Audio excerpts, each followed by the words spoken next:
Narayana, Narayana. In Sugama, we are seeing the conclusion, in which is today Budhavara only? Just a minute. Forget the day. Wednesday, correct. So, Wednesday is Sugama.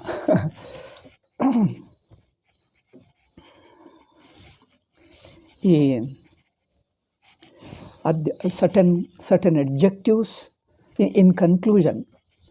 Briefly, Bhashyakara says certain adjectives of Adhyasa. And those adjectives we are discussing in detail. One is Anadiranantaha. Adhyasa is Anadiranantaha. In this point, first paragraph, that is 57th passage, first paragraph we have finished, and next paragraph let us see. Atayeva kaladhyanapluteh adhyasasya tat karyasya samsarasya cha anantatvam upapadyate. See, adhyasa is kaladi anapluteh. It is not pervaded by time. Means it is not limited by time. It is not related to time. Apluti, pervasion.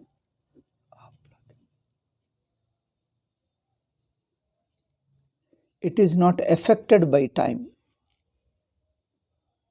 That means it is not an event that occurs in time. In fact, time itself is adhyasa. Therefore, atayeva kaladi anaplutehe adhyasasya tat karyasya samsarasya. Adhyasa and adhyasa karyam is samsara. Adhyasa and adhyasa karyam samsara, both are not bound by time. That means they are not related to time, because time itself is adhyasta upon the Atma. This is very important. People think that adhyasa occurs as an event in time. And Bhashyakara has been telling, even in Adhyasa Bhashya and elsewhere too, Adhyasa is by its very nature not part of time. Time itself is Adhyasa upon the Atman. Therefore, if it were bound by time, then you could say that it begins in time and ends in time.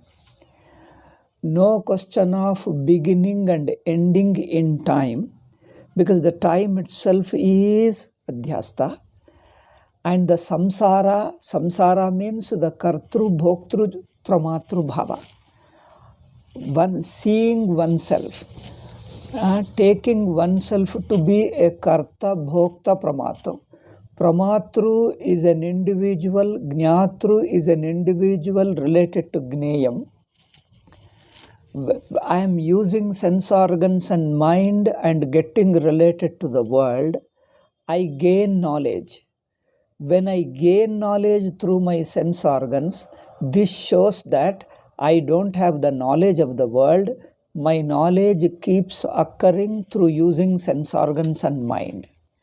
That means the world is too vast. My knowledge is limited. This shows that my knowledge about the world is limited.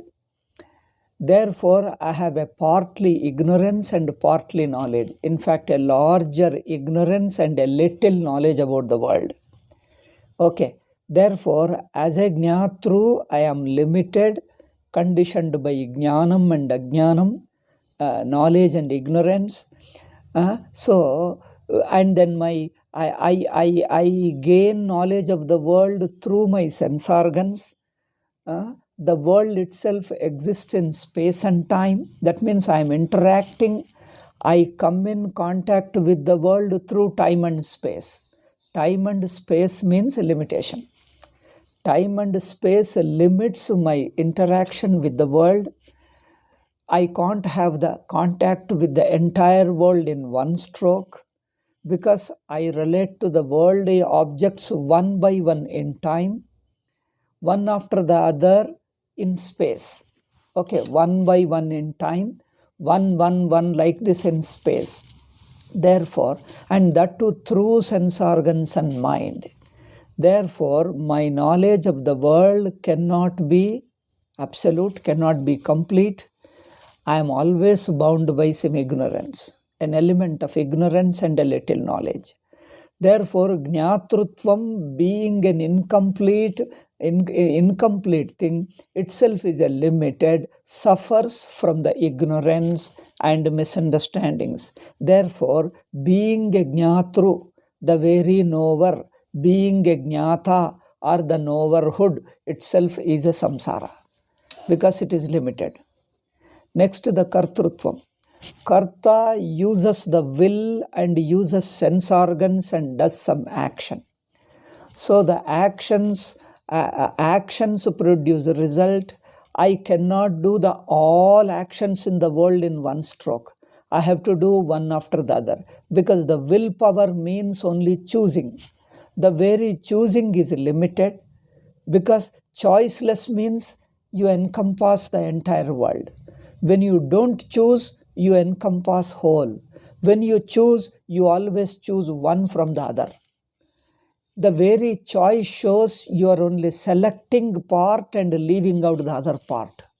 The very process of action. The process of action means only choosing a part and leaving out the other. This itself is a limited. One is the action binds me in two ways. One is the very actor, the agent of action is limited because of his choice. Since he is limited, then that is samsara. And you will be doing the action one by one. You can't reach all the objects simultaneously. You can't reach and acquire all the objects simultaneously. You can only acquire one by one. So that very action is limited, therefore the karta is limited, and that is samsara. Second thing is karta by using his will. Karta by using his will acquires punya and papa. Any work done with certain motive produces punya and papa. If a shastriya karma, it is a punya. If it is a shastra viruddha karma, shastra nishiddha karma, papa. And these happen because of raga and dvesha. Raga and dveshas are there because I am an individual. Okay.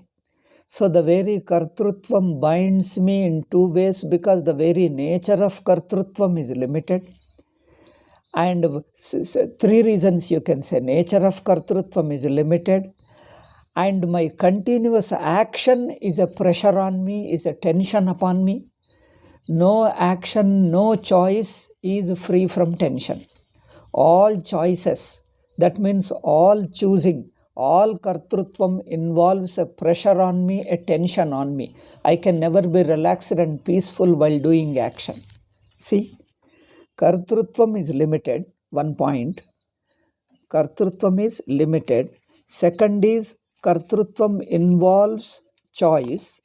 Choice is a pressure. Okay. And karma phala is limited. See how many things are limited. Karma phala is also limited. Karta is limited by his nature because he is an individual interacting with the world, is all pervasive. He is an individual. Karta can only be individual, he can't be all pervasive. All pervasive cannot move. Like space, which is all pervasive, cannot move. And as a karta, as an individual, has to be limited. Okay. And the limitation makes me incomplete and pressurizes me to become something. Okay. As a karta, I wish to become. As a limited, I wish to become. The very becoming is a pressure, is a limitation, is a suffering. I wish to become something. So the very becoming is a Pressure is an incomplete, is a suffering. Okay. Second point is the very becoming is a suffering, is a limitation. Second thing is choice or the using the will, which also involves pressure and stress. That's why choosing is always stress. Nobody escapes because the very Jiva Bhava is a stress. The very Jiva Bhava, the very Kartrutvam is a samsara. You understand now? Why Shankaracharya says Kartrutva Bhoktrutvam is samsara. Mimamsakas explain samsara means taking birth again and again. Okay? That is one way of explaining. What is samsara?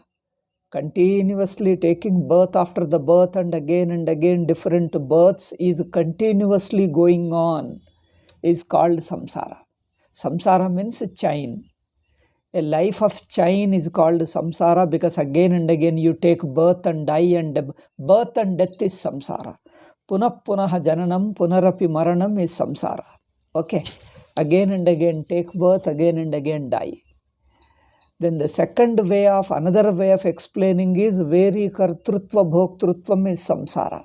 Because as I am giving you why samsara, one is limitation. Limited being wants to become. The very limitation and wanting to become something else itself is a strain, unhappy, suffering. And second reason is karta is a choice. Karta chooses action. The very choice involves pressure, a stress. That is a suffering. There is no choice without stress. Every choice involves stress. Only choiceless is freedom. Choiceless is relaxation. Choiceless is relaxation. Choice is stress. Isn't it?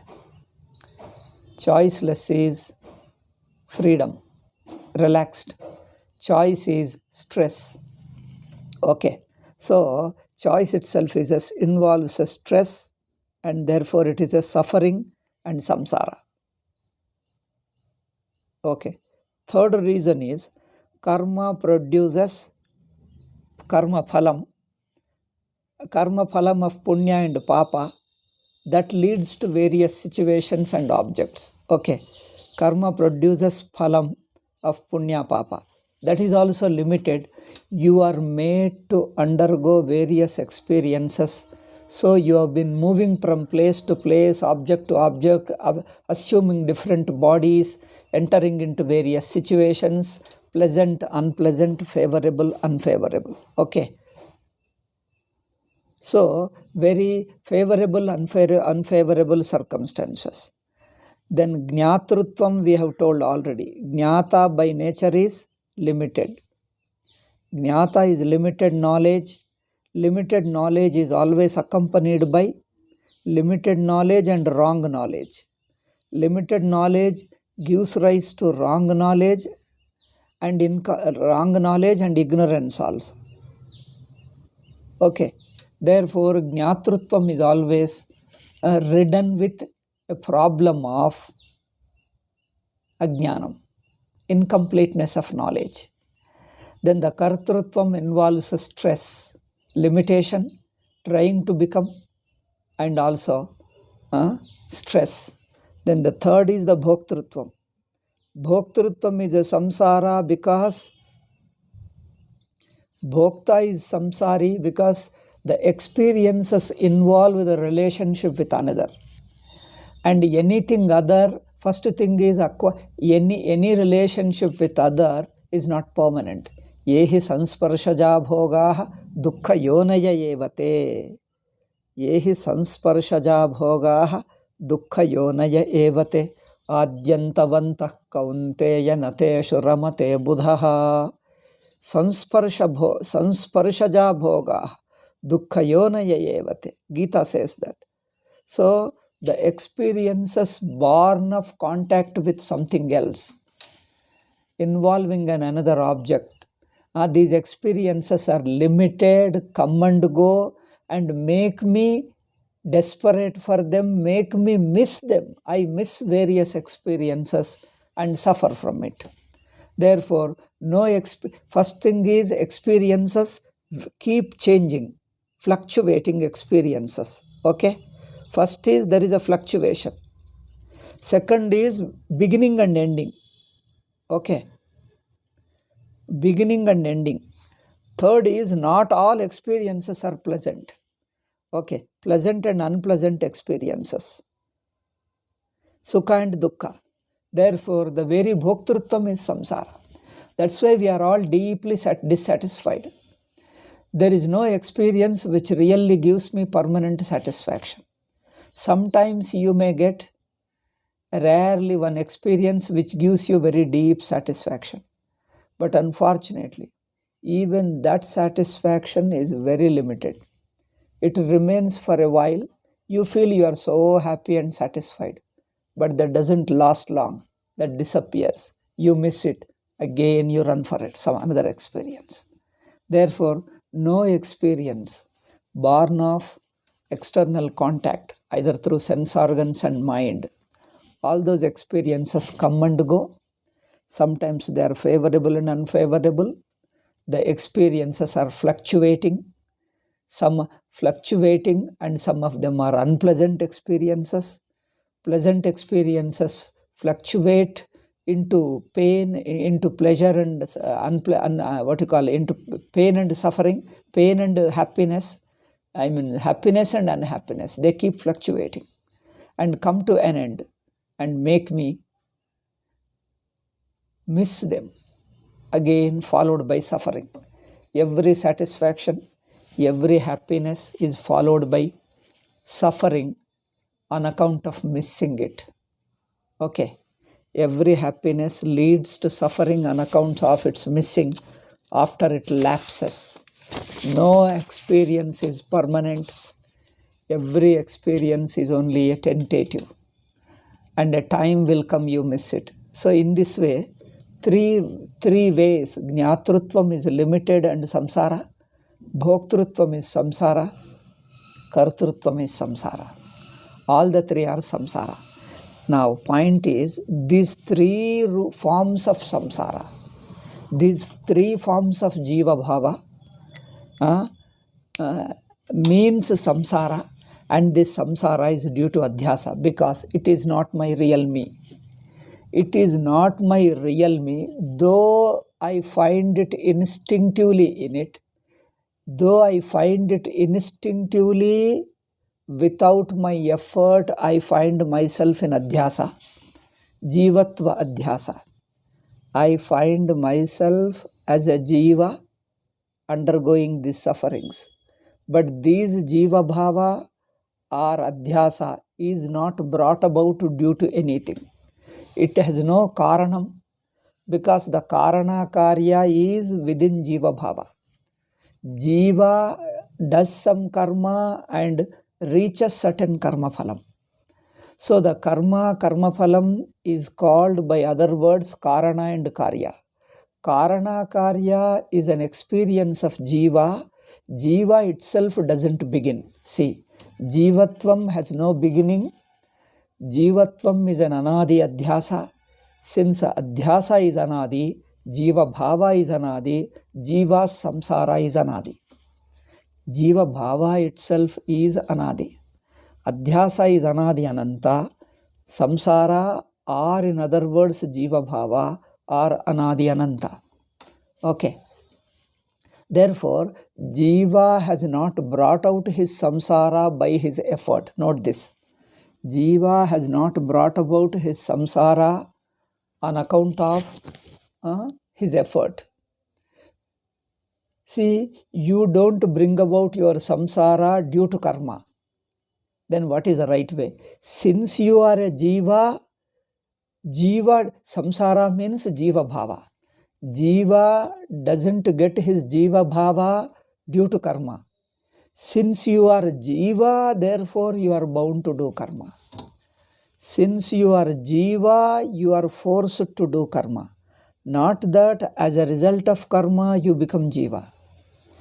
You don't become jiva as a result of karma. Since you are jiva, you happen to do karma, you are forced to do karma, You are helplessly made to do karma.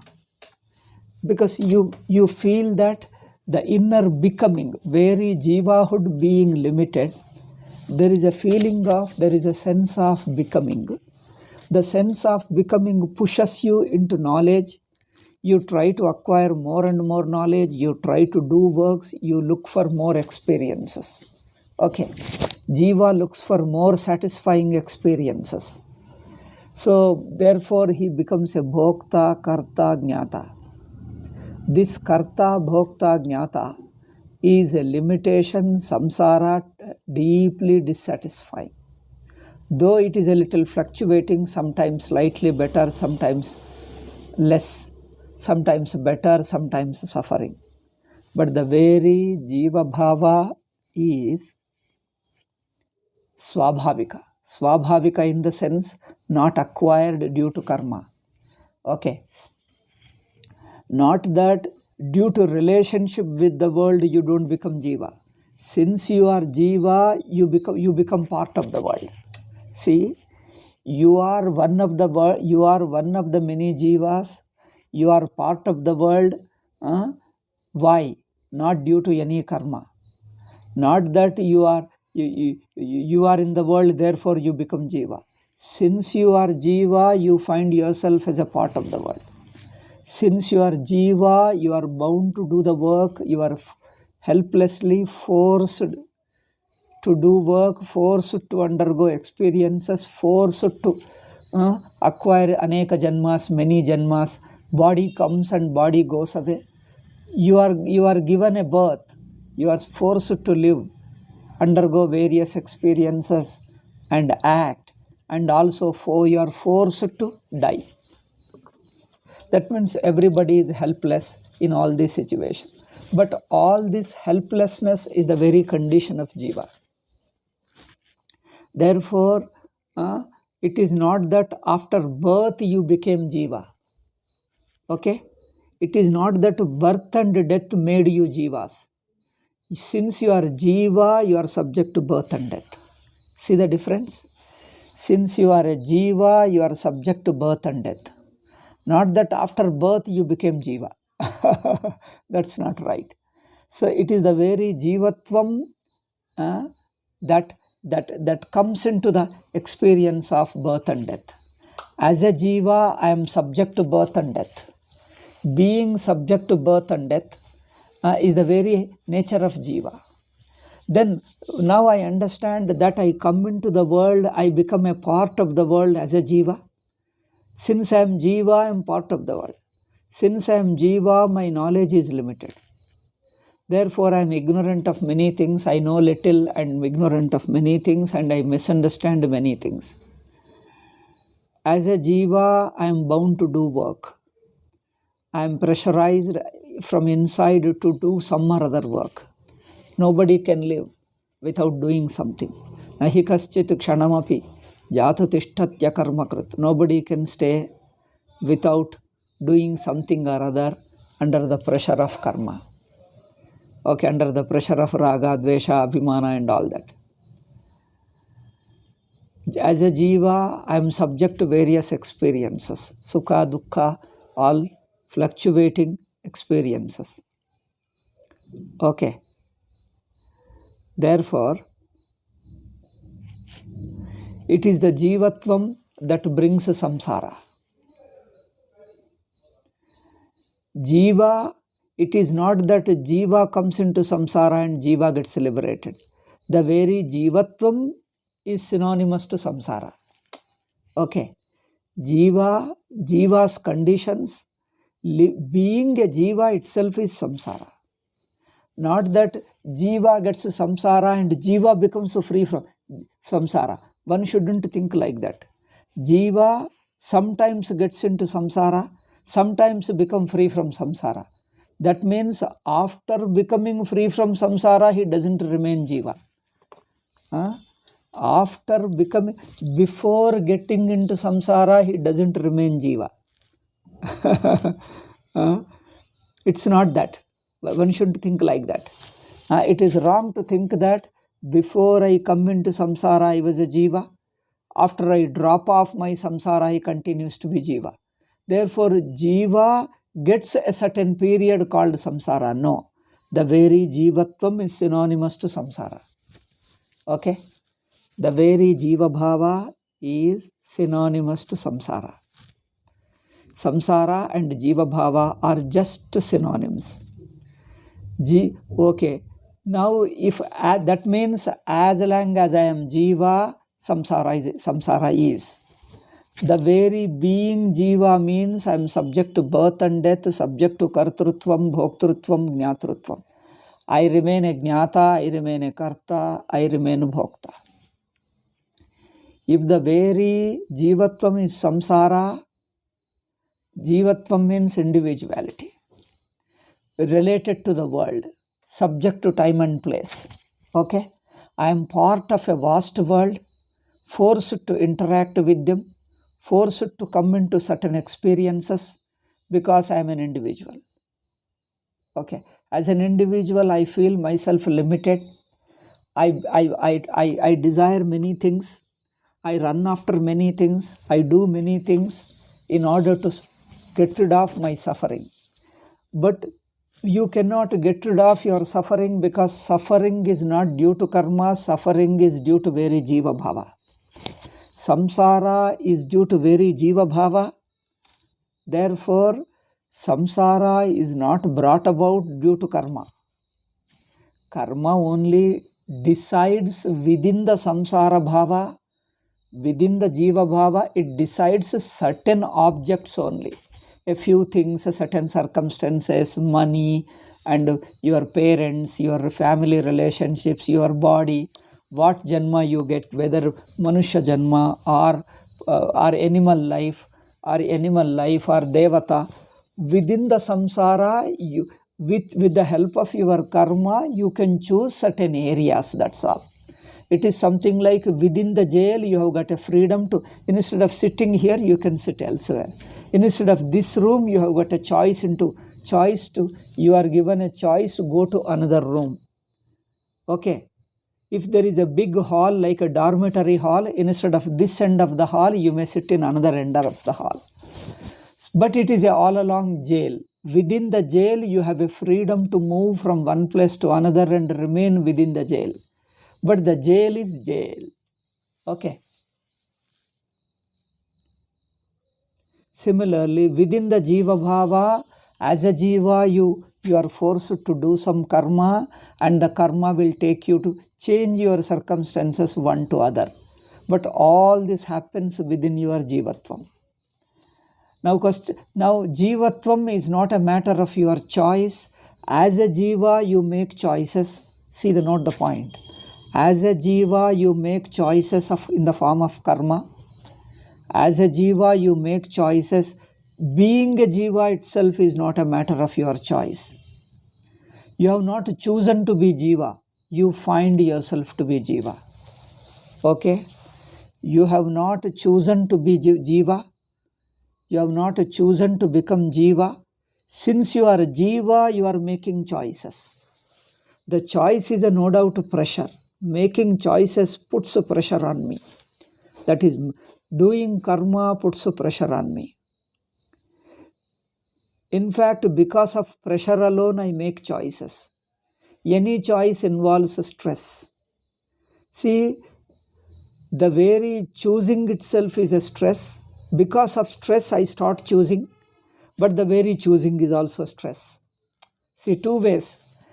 Before the way I choose, I come to choose because of stress. Because I want to become something. The sense of becoming pushes me into choosing, and the very choosing involves stress. Therefore, the very jiva bhava involves stress and samsara. And I have not chosen to become samsari. I have not chosen to become jiva. Jiva is synonymous to samsari. Samsari is synonymous to jiva. Therefore, I have not chosen to become jiva. As a jiva, I am bound to make choices. See, as a jiva, I am bound to make choices. I have not chosen to become jiva. I find myself to be a jiva who is bound to make choices. Now you understand? Or am I confused? Have I confused you? I think I have repeated sufficiently, so it shouldn't be confusing to you. I think it has become very clear now. Now this jiva bhava, which I find myself not chosen, therefore it doesn't begin in time, because the time and place also are experienced as a jiva. They are coexistent, they are with jiva bhava. As a jiva, I experience time and place, and I feel as if I am moving within time and moving within place, assuming certain forms and interacting with the world and things, world of things and beings. We call them world of things and beings. I am one part of the world. I am a being who is part of the world, interacting with the rest of the world. That's why I am bound to the world. I am supposed to interact with the rest of the world. The world controls me, conditions me, and I have no freedom. I have to interact, I have to adjust to the natural laws, social laws, psychological laws, and even the larger laws of Punya Papa, Adi Daivika, Adi Bhautika. Okay, that's why the very Jivatvam makes me a limited being. I have to adjust to many things, I have to take help of many things. The help won't come easily, I have to struggle hard. Help comes only limited by limited. Continuously help from society, help from people, help from money, wealth, health, and all those things come small, bit by bit, part by part, very small. I won't get all the things simultaneous. Entire world I can't acquire. Though I am part of the world, I am connected to the world as a jiva, inevitably connected with the world, but I can't get the entire world in one stroke. I can never get. I have to get one by one, like this alone. This is the fate of jivahood. And the jivatvam is anadi, because it doesn't begin, and I have not chosen to be jiva. I find myself to be jiva. Okay. Therefore, and this finding myself to be jiva, not making it, not making it out of my choice, is called anadi. Now you understand what is anadi.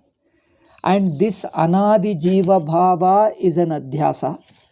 Adhyasa is anadi, therefore jiva bhava is anadi. Adhyasa means it is a misunderstanding, it is a wrong notion. I wrongly think that I am a jiva, suffering jiva, limited jiva. I am subject to many things, I am part of the world. This jiva bhava is a misunderstanding of my real nature. I am not a jiva in my real nature, but I find myself to be jiva, which is a notion, which is an experience of me. This notional experience, or experience in the form of a notion that I am so and so, I am like this. This jiva bhava, this notion is beginningless. That means I find myself with it. It doesn't end. I cannot get rid of it. I cannot detach it. It is there all the time. My jiva bhava is there. Choicelessly it is there. Being a jiva is a choiceless. But it is a misunderstanding. You can correct it. You can, though it is a choiceless, you have not chosen to be jiva, nor you can choose to be non-jiva. You can't choose. That means by karma you can't get rid of jivatva. When Shankaracharya says that karma will not give you moksha, he only means that you cannot choose not to be jiva. As a jiva alone, you can make choices, but you have not made that. Jivatvam is not a result of your choice, nor you can choose to be without jiva, without jivahood, because you have no choice there. It is not a matter of choice. It only means that it is not a matter of choice. As a jiva, you make choices, and jivatvam, as a jiva, you make choices, then make choices, you do some, that is called karma. you will be only getting various situations. You will be moving from one situation to another situation. That's all. Karma can help you to move from one situation to another. But the very jiva who is subject to this moving, the jiva bhava is not a matter of your choice. Neither you have chosen to become jiva, nor you can choose to get rid of jivahood. Jivahood cannot be removed by your choice. Then what? But you can say jivatvam, jiva bhava is a misunderstanding, is a wrong notion. It can be corrected by understanding. That's why Vedanta Vichara has a place. Vedanta is a Vichara. Vichara is self-observation according to the Shastra's guidance. As the Shastra guides you, so you pay your attention and start learning, going deeper and deeper into you and start discovering. As the Shastra points out, leads you, guides your observation, self-observation. Self-observation means observation of your experiences. When you observe your experiences according to the guidance of Shastra, you come to discover that you have a deeper experience in you where you are already free from Jiva Bhava. So you can only discover yourself to be freedom from Jivatvam as a result of knowledge, as a result of your Vichara with the help of the Shastra. Therefore, Jivatvam is a choiceless experience, but you can be free from it by understanding that you are not Jiva. Because Jivatvam, Jiva Bhava is only a wrong notion, and you can discover your real nature. In your real nature, you are not Jiva. You are already free from Jivatvam, from samsara. You are already Brahman. Okay? Now you understand. Karma comes as a result of being Jiva. And Jiva Bhava is a wrong notion. That is Adhyasa. Wrong notion means Adhyasa, a misunderstanding. Misunderstanding, I don't know how I got it, but I am in this. This is what I am. And I am continuously suffering. The only way is karma cannot relieve your Jivatvam. It can take you to different situations as a Jiva. It can give you a better body and better situations, a better loka. The various situations are called lokas. As a Jiva, by doing karma and upasanas, you can get into various lokas. Okay. You can go into various lokas which come to an end after some time. Again, you come to that means you enter into various situations as a result of karma and upasana.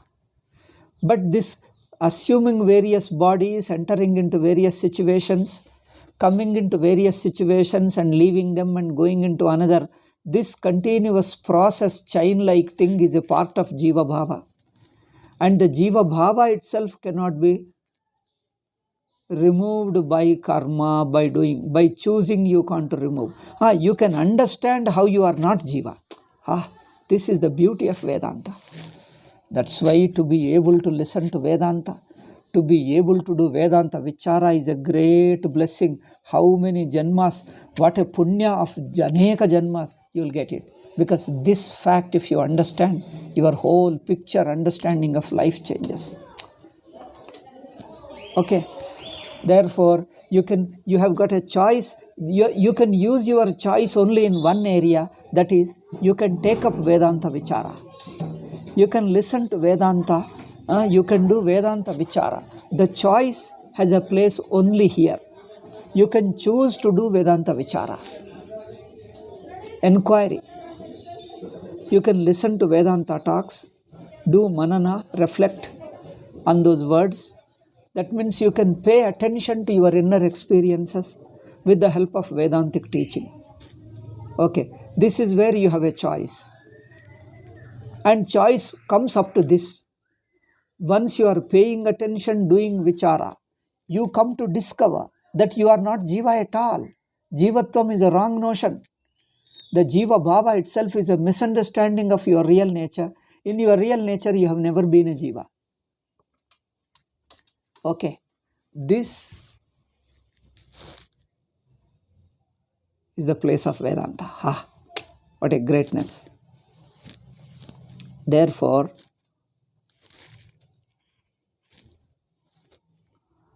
Anadi Adhyasa, that's why we told Anadi Adhyasa. Adhyasa is a wrong notion. I find myself in this notion. Notion means I find myself in a thought, in an experience of jivahood. So this is what I feel, I experience. This is what I feel, I experience. Yes, that's what we mean. It's an experience of jivahood. Okay. But we say it is only a notion. Then my question comes, why do you think it is a notion? It is a notion. Because you can be, when you are free from this notion, you have no jivahood, like in deep sleep. In deep sleep, you are free from your jivahood. You are never an individual. In deep sleep, you are not an individual. Who is suffering from jnatrutvam, kartrutvam, bhoktrutvam. Jnata, karta, bhokta.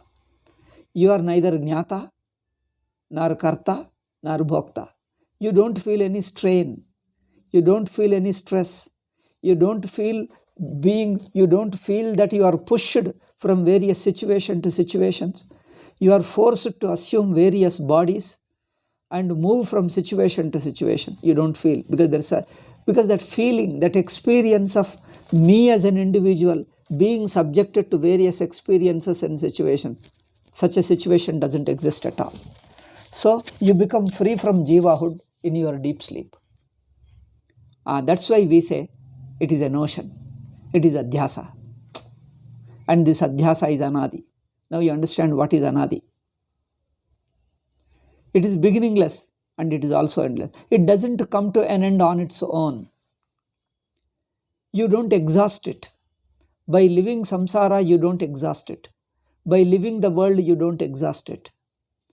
More you experience, more you do, it goes on and on endlessly, like dream.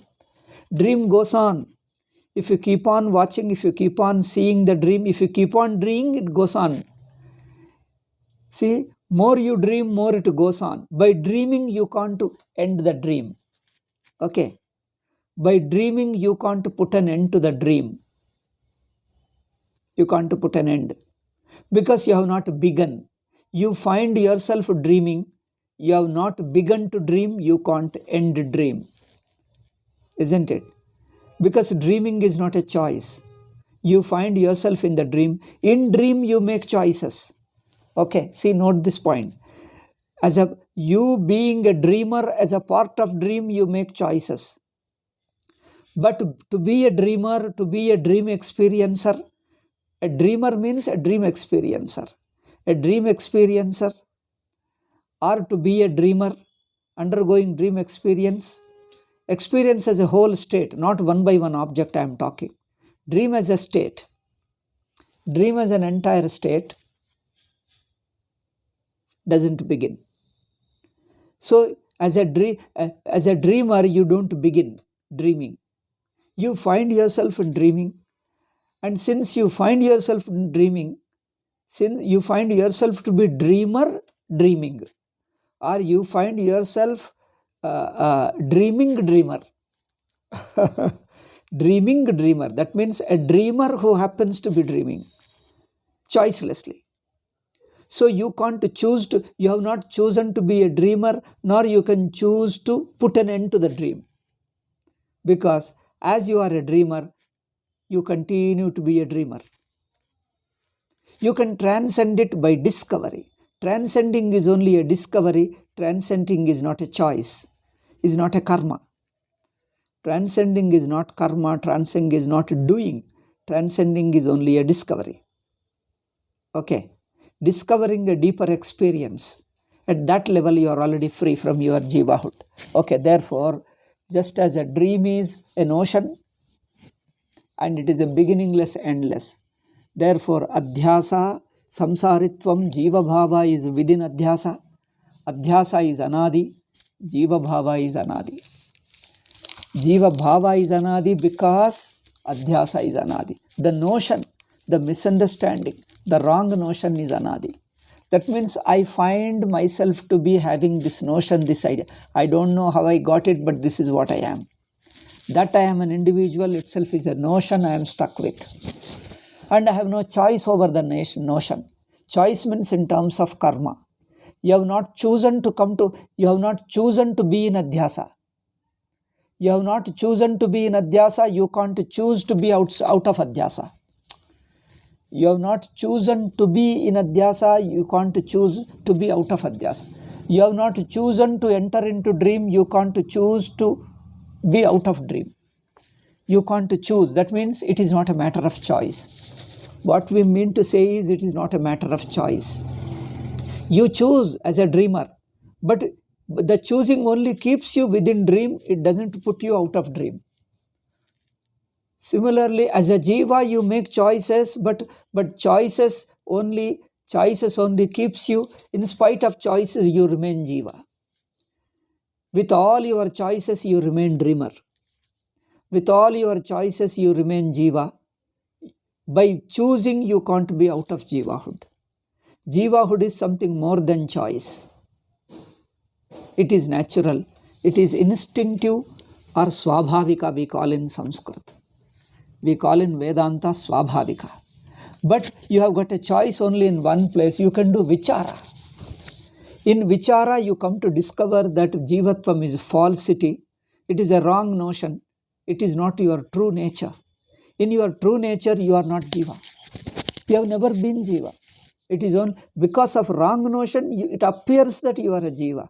In fact, you have never been a jiva, nor you are now, nor you will be ever. Jivatvam is only an appearance. You feel as if it is a jiva. It is only in your feeling, but actually it doesn't exist. Actually, you are already Brahman. You are already free. You are already Brahman. Therefore, that I am a jiva, subject to knowing, subject to choosing, subject to experiencing. Jnata, karta, bhokta. This is only a notion. Therefore, this notion being a wrong notion can be corrected and you can discover what you are, what your real nature is. Therefore, it is Adhyasa. Okay. Only one sentence took 1 hour. 1 hour means 45.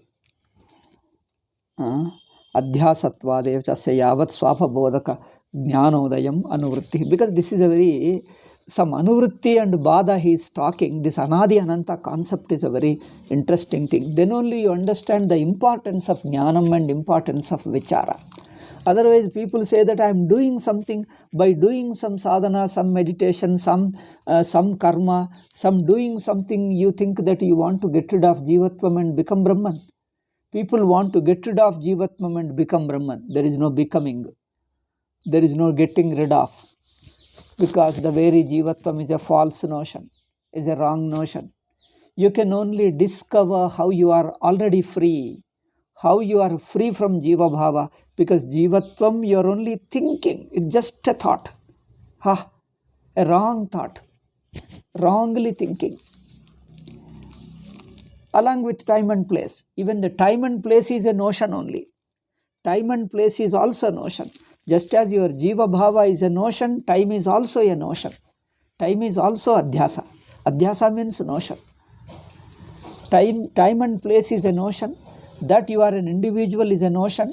That you are subject to birth and death is a notion. You think you are born, you think you are subject to death. Nobody has died so far. Nobody is born so far.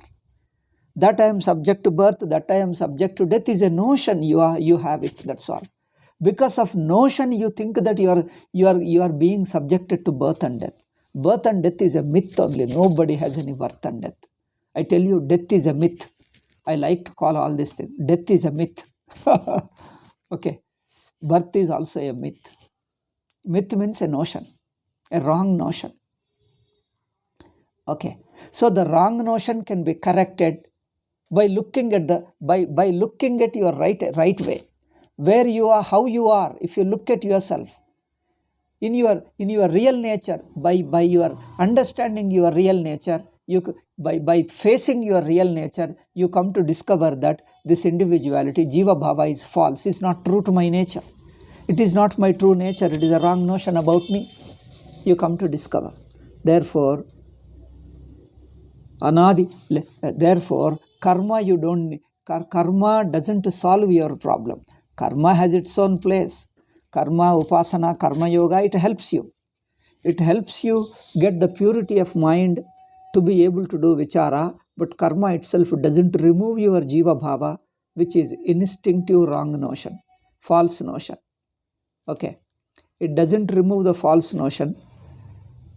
Karma doesn't remove because it is a notion. No notion can be removed by karma because karma itself is another notion. You do karma, karma is a notion. More you think, more you are in the notion.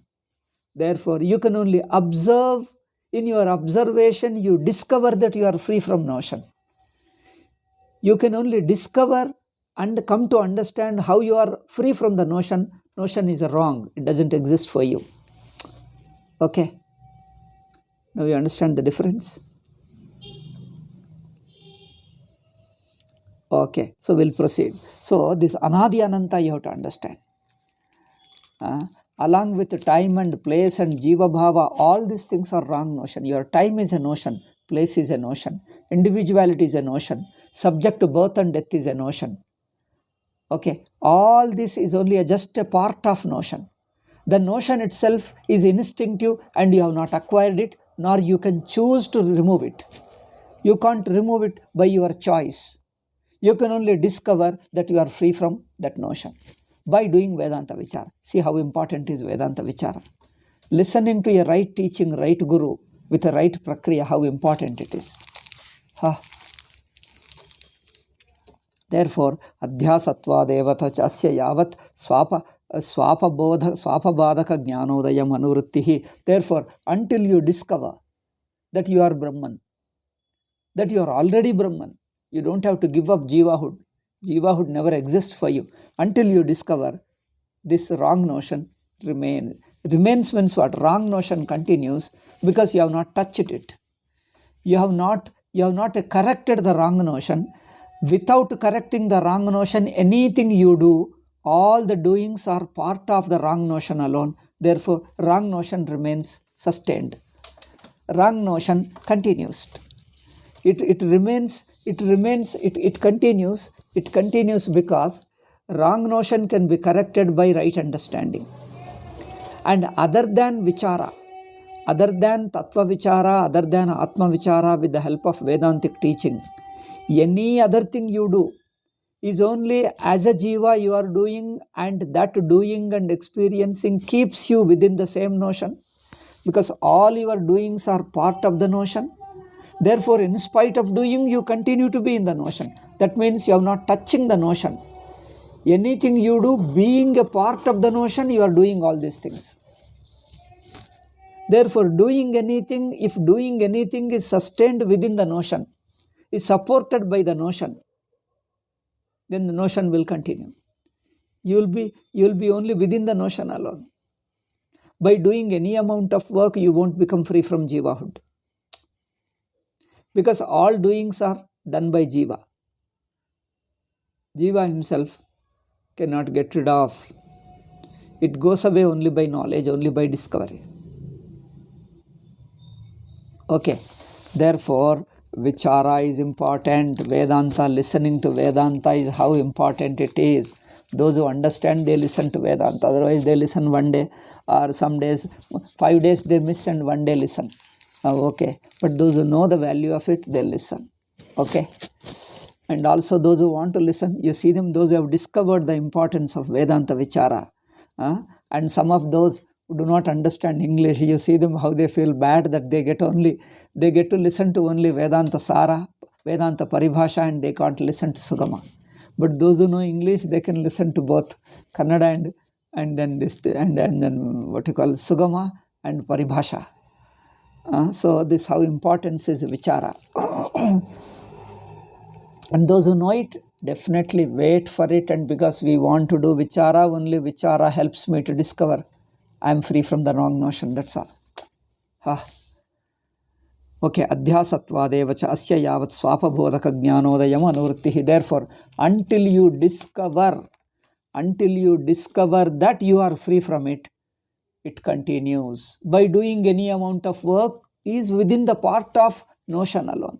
Part of Adhyasa. Anything you do is a part of Adhyasa. Anything you come to know without Vedanta Vichara, any other knowledge is also keeps you within the notion only. All other knowledges keep you within the notion. Jiva notion. Only Vedanta Vichara helps you to come out of the notion. Come out means helps you to falsify the notion. Notion is wrong. I am not this like this. Therefore, Adhyasa drishtaivacha anuvrittihi badavapiti iti anantatacha jnanena badaschaityubhayamapyupapadyate. The next sentence is talking of different idea. Same topic but a different idea. I think we'll discuss in the next class. Okay. Om Shanti Shanti Shanti. Harihi Om Shri Gurubhyo Namaha. Harihi Om Tat Sat. Aha, Narayan, Narayan, Narayan.